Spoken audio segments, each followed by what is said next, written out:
এই সরকারের আমলে কি আপনি পুরো সাজাটা পার হওয়ার পরে পার হলেন? এই সরকার পরিবর্তন হইলো বলে আসলেন, আপনি আপনার প্রভাব খাটিয়ে বের হলেন। গাছ বিক্রির নামে ২,২৫৮ কোটি টাকা আত্মসাৎ, এর মধ্যে ঋণপত্র এলসি হিসাবে ৫৬,১৯,১৯,০৪০ টাকা এবং পাচারের আরও $২,০৬,০০০ রয়েছে। এই বিপুল অঙ্কের টাকা এখন কোথায় কিভাবে? পাশাপাশি আপনি এবং আপনার স্ত্রী দুজনেই কানাডার নাগরিক। আপনারা যদি আপনার স্ত্রীর যদি জামিন হলে আপনারা আবার কানাডায় চলে যাবেন কিনা? রফিক ভাই দেখেন, প্রথম কথা হচ্ছে আমাদের বিরুদ্ধে অর্থ আত্মসাৎ না, অর্থ পাচারের মামলা, অর্থ পাচার প্রতিরোধ আইনের মামলা হয়েছে। সেখানে এইভাবে দেখিয়েছে আমরা যে ট্রি প্ল্যান্টেশনে যে টাকাটা সংগ্রহ করেছি এমএলএম পদ্ধতিতে, সেই পদ্ধতিটা অবৈধ। তাই সেই পদ্ধতিতে যত অর্থ আমরা গ্রহণ করেছি সব অবৈধ অর্থ হওয়ার কারণে আমরা যত জায়গায় বিভিন্ন কোম্পানিতে আমরা বিনিয়োগ করেছি, আমরা বেতন নিয়েছি, আমরা কর্মচারীদেরকে বেতন দিয়েছি, বহু লোকের কমিশন দিয়েছি। বিশেষ করে এখানে 733 কোটি টাকার উপরে কমিশন দেওয়া হয়েছে বিনিয়োগকারীদেরকে। পুরো টাকাটাই তারা বলতেছে মানি লন্ডারিং। আমি কিন্তু 410 কোটি টাকা এনবিআর কে ট্যাক্স দিয়েছি, এটাও মানি লন্ডারিং। খেয়াল করতে হবে আপনাকে, এখানে কোনো টাকা আত্মসাৎ হয় না। আমাদের কোনো পরিচালকে আত্মসাৎ করেছে মর্মে আমাদের অ্যাকাউন্টে টাকা গিয়েছে, এটা দুদক প্রমাণ করতে ব্যর্থ হয়েছে, এটা হয়নি। এখন কথা হচ্ছে তাইলে সাজাটা কিভাবে হলো? সাজাটা হয়েছে আমরা এটার জন্য রেসপন্সিবল, কথাটা খেয়াল করেন। আমরা এমএলএম পদ্ধতিতে এই ব্যবসাটা চালিয়েছি। এখন এমএলএম পদ্ধতি কি? সেখানে বলতে চাইছে দুদকের উকিল যে এমএলএম পদ্ধতি তৎকালীন সময় অবৈধ পদ্ধতি ছিল। এবং এখানে কিন্তু জজ সাহেবের সামনে আমাদের যে এসানোলক সমাজে আমাদের বিজ্ঞ আইনজীবী উনি বলেছেন তৎকালীন সময় যে এমএলএম অবৈধ ছিল এই মর্মে আপনাদের কোনো নথিপত্র আছে কিনা, বলে নাই। তাহলে শুনেন এখন সাক্ষী কি বলতেছে, বাদী। উনি বলতেছে উনি ম্যাথামেটিক্সে ইউনিভার্সিটি থেকে মাস্টার্স করেছেন, উনি ওনার জ্ঞান দিয়ে বুঝছেন যে এমএলএম একটা অবৈধ ব্যবসা। এ হচ্ছে ওনার উত্তর। আপনি বলবেন যে আমি এটা সত্য মিথ্যা বলতেছি, প্রমাণ কি? জাস্ট উনি কি বলেছে, ওনার টেস্টিফাই যে জিনিসটা প্রিন্টেড আছে, উনি তো সাক্ষী দিয়েছেন, এটাতে সব কম্পোজ হয়েছে। আপনি এগুলার কপি দেখেন, আপনারা দেখবেন হাস্যকর উত্তর দিয়েছে। তো এইখানে কিন্তু আমাদের বিরুদ্ধে কোনো কিছু অর্থ আত্মসাতের প্রচার বা হয়নি, প্রমাণ হয়নি, যেটার জন্য আমাদেরকে সাজা দিয়েছে। আমার বউয়ের অ্যাকাউন্টে কোনো টাকা যায়নি, আমার অ্যাকাউন্টে যায়নি, তাইলে কিভাবে সাজা দিল? বাংলাদেশ ব্যাংক একটা রিপোর্ট দিয়েছে যে আমি এবং আমার ওয়াইফের অ্যাকাউন্টে 11 বছরে টোটাল যৌথ অ্যাকাউন্টে 81 কোটি টাকার লেনদেন হয়েছে, কথাটা খেয়াল করেন। সেখান থেকে আমরা 71 কোটি টাকা উঠিয়ে খরচ করেছি, আর 9 কোটি টাকা স্থিতি আছে। তাদের একটা ধারণা যে এই টাকাটা এই অবৈধ টাকা থেকে আসছে। তখন আমি বলেছি এই একই টাকার ফিগার দিয়ে তো আমাকে 22 সালে একবার সাজা দিলেন। কারণ 22 সালের যে মামলা, খালিদ ভাই শুনলে আপনি অবাক হবেন, 22 সালের যে মামলা আমাকে সাজা দিয়েছে 12 বছর, সেখানে এই একই 81 কোটি টাকার কথাই বলেছে দুদক। বলেছে ওনার এবং ওনার স্ত্রী অ্যাকাউন্টে 81 কোটি টাকা ঢুকেছে, 71 কোটি টাকা উঠেছে, 9 কোটি টাকা আছে। অদ্ভুত ব্যাপার হলো একই ঘটনা দিয়ে দ্বিতীয়বার মামলা করেছে। যে কারণে হাইকোর্টে যখন আমি 2016 সালে যখন প্রাথমিক জামিনটা পাই, সেখানে রুহুল কুদ্দুস সাহেব পরিষ্কার লিখছে যে আমি লক্ষ্য করেছি যে এইখানে দুইটি মামলাতে একই মানি ফিগার উল্লেখ করা হয়েছে। যদি একই মানি ফিগার হয়ে থাকে তাহলে একই অভিযোগের জন্য দুইটা মামলা পাশাপাশি চলতে পারে না, সুতরাং তাদের জামিন দেওয়া হলো। এইভাবে কিন্তু আমাদেরকে 2016 সালে জামিন দিয়েছিল হাইকোর্ট, কিন্তু দুদক প্রভাব খাটিয়ে সে জামিনকে তারা করেছে, বাতিল করেছে এবং নতুন করে একটা আমাদের বিরুদ্ধে রায় করিয়েছে। আমরা যেন হ্যাঁ বলেন। আমি যেটা বলতে চাচ্ছি, আমাদের বিরুদ্ধে আমাদের অ্যাকাউন্টে কোনো টাকা যায়নি। আরেকটা যে বলছিলাম আমি সেটা উত্তর দিই। আমার ওয়াইফ বা আমরা কিন্তু কানাডার নাগরিক 2000 সালেও নয়, যখন কোম্পানি শুরু হয়। আমরা 93 সাল থেকে নাগরিক। নাগরিক থাকার অর্থ এই নয় যে আমরা পালিয়ে চলে যাব। দেখেন পালিয়ে চলে গেল বা কি, টাকা তো আমার কাছে না ভাইয়া, টাকা তো অ্যাকাউন্টে পড়ে আছে। আপনি বুঝেন না কেন? সম্পত্তির মধ্যে পড়ে আছে। আমি রফিকুল আমিন পালায় যাওয়ার কথা বলতেছেন কেন? আমি একটা সুন্দর ব্যাখ্যা দিই।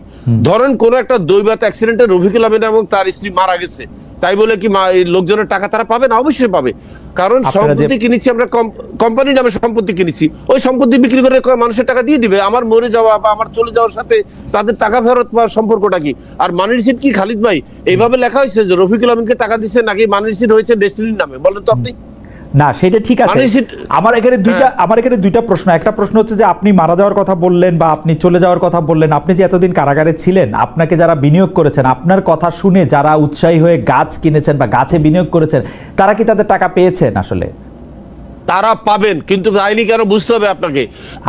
কারাগারে থাকলে মানে এটা কেমন কোম্পানি? আপনি কারাগারে থাকতে পারেন, আপনার সিস্টেম কি তাদেরকে টাকা দিতে পেরেছে আসলে?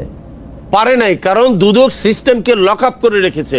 দুদক সমস্ত ব্যাংক অ্যাকাউন্ট বন্ধ রেখেছে, ট্রি প্ল্যান্টেশনের এবং ডেস্টিনি সকল কোম্পানির সমস্ত সম্পত্তি তাদের কাস্টডিতে নিয়ে গেছে দুদক। শুধু নিতে বাকি রাখছে আমার বাচ্চাগুলোকে কাস্টডিতে তারা নেয়নি। দুদক মহা অন্যায় করেছে তৎকালীন সময়। স্বৈরাচারী সরকারের আমলে যে দুদক ছিল, এই দুদক আমাদের প্রতি নির্যাতন করেছে। আমি এটার প্রতিবাদ জানাই। সরকার পরিবর্তন হওয়ার ফলেই কি আপনি বেরিয়ে আসতে পারলেন? না, আমি পারি না, কারণ সরকার পরিবর্তন হয়েছে 5ই আগস্ট, আর আমি বেরিয়েছি পরবর্তী বছরের 15ই জানুয়ারি। আমি কিন্তু সাজা খেটে 3 মাস অতিরিক্ত সাজা খেয়ে বেরিয়েছি।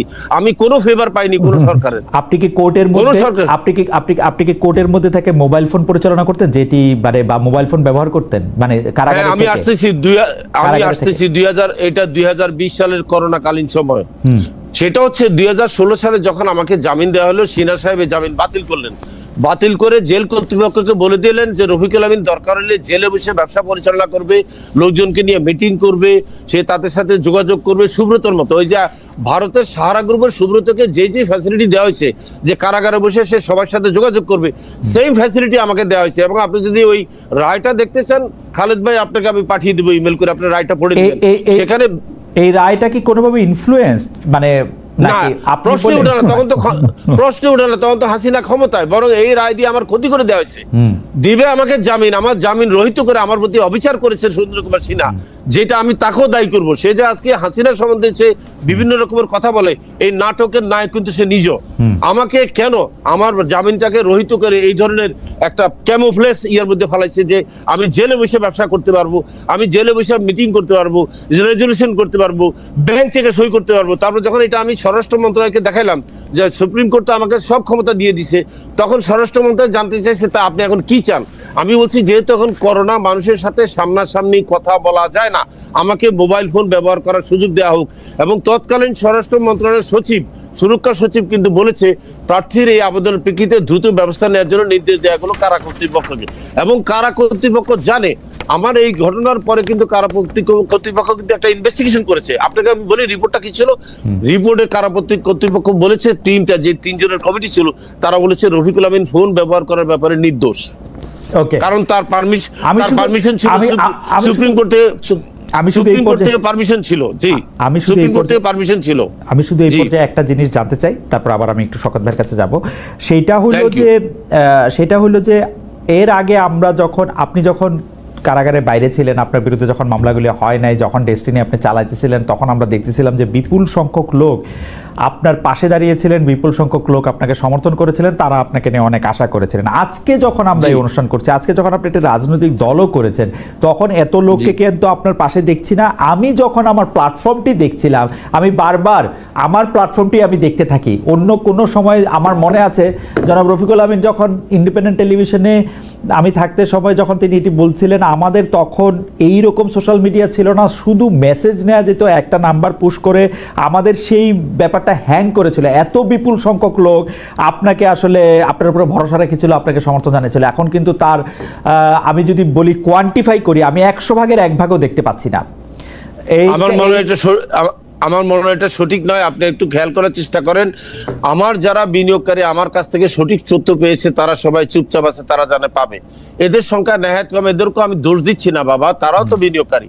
এখানে বিষয়টা হচ্ছে পারসেপশন, কে কাকে কোন দৃষ্টিভঙ্গিতে দেখতেছে। দেখেন, অর্ধেক পরিপূর্ণ গ্লাস কিন্তু আপনি বলতে পারেন এই গ্লাসটা হাফ ভরা, কিন্তু একজন চ্যালেঞ্জ করবে আপনাকে যে এটা হাফ খালি, আপনি তর্ক করে জিততে পারবেন না। না, তর্ক করে আমি জিততে পারবো না। কিন্তু প্রথম কথা হলো যে আমি অঙ্ক করে, আমি যে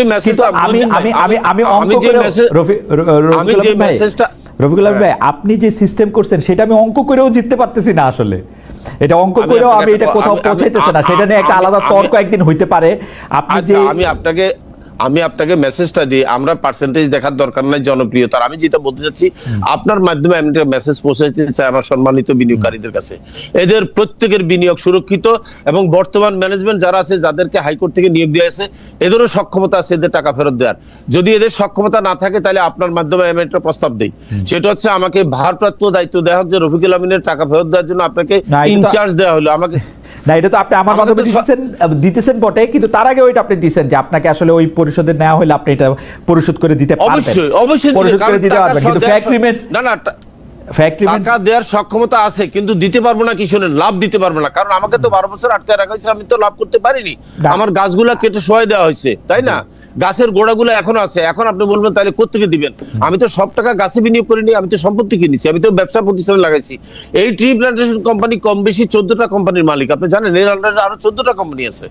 এই সবকিছুর মালিক কিন্তু 17 লক্ষ ডিস্ট্রিবিউটরের। রফিকুল আমিন ভাই, আমি তো বলছি, রফিকুল আমিন ভাই আপনি কিন্তু সাক্ষী থাকলেন, আমি আপনাকে বলে রাখছি, অনেক দর্শক আমাকে অভিযোগ করতেছে তাদের কারো গাছ নাই, তাদের কারো বিনিয়োগ নাই, এবং আপনি এইখানে আইসে আপনার পক্ষে যে আপনি যুক্তি দিতেছেন আমি এইটা করতেছি আমার কোনো ব্যক্তিগত স্বার্থ থেকে নাকি আপনি আমার এইটা এই আপনি আপনার জায়গা থেকে আপনার জায়গা থেকে আমি আশা করব যারা আপনাকে বিনিয়োগ করছেন তাদের জন্য আপনি নিশ্চয়ই এইটা নিশ্চয়ই আপনার মাথায় আছে বা মাথায় থাকবে।